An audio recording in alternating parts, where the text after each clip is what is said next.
군대에서 갓 제대한 청년이나 휴가를 나온 군인, 짧게 깎은 머리만큼 티가 나는 게 있는데요.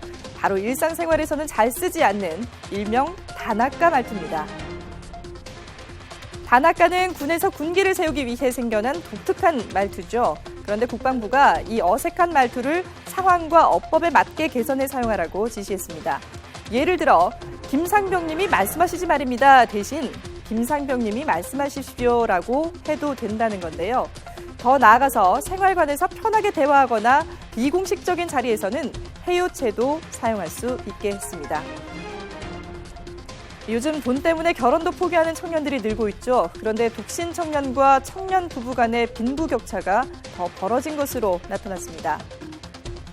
전 연령대 평균을 100으로 봤을 때 독신 청년 가구의 가처분 소득은 2003년 71.6에서 2011년 67.6으로 떨어졌습니다.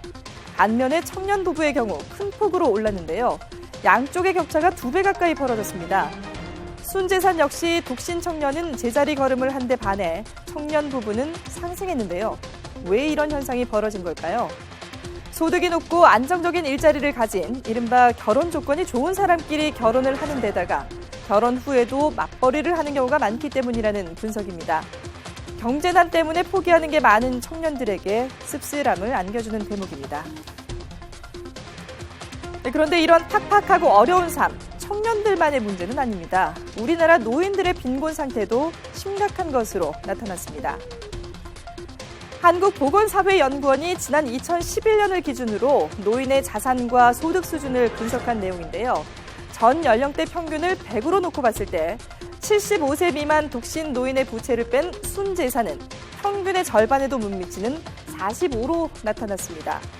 75세 이상 혼자 사는 노인의 상황은 더욱 심각한 수준인데 그나마 노인 부부의 순재산이 129.7로 평균을 넘었습니다. 우리나라는 소득을 기준으로 한 노인 빈곤율이 경제협력기구 OECD 회원국 가운데 수년째 1위를 차지하는 불명예를 안고 있는데요. 여기에 노인의 자산 수준도 낮다는 보고까지 이어졌습니다. 그동안 일각에서는 노인들이 부동산을 많이 가지고 있어서 노인 빈곤율 통계가 한국 현실을 반영하지 못한다는 지적도 있었습니다. 하지만 한국의 노인들, 소득도 자산도 최하라는 사실이 드러난 겁니다. 특히 혼자 사는 노인에 대한 관심이 중요한데요. 최근 물건을 버리지 못하고 집안에 쌓아두는 일명 저장 강박장애 환자가 급증하는 것도 문제입니다. 환자의 80% 정도가 노인인데 집안에 물건을 쌓아놓다 보니 악취에 벌레까지 들끓게 돼 이웃의 피해가 적지 않습니다. 하지만 마땅한 해결책이 없어 골머리를 앓고 있는데요. 누리꾼들은 어떤 생각을 가지고 있을까요? 댓글 한번 살펴보겠습니다. 허전해서 그러시는 듯 주변의 관심과 대화가 필요하다며 안쓰러워한 누리꾼도 있었고요. 이웃의 입장도 생각해 주세요. 강제적이라도 치워야 합니다라며 반대의 목소리를 낸 누리꾼도 있었습니다.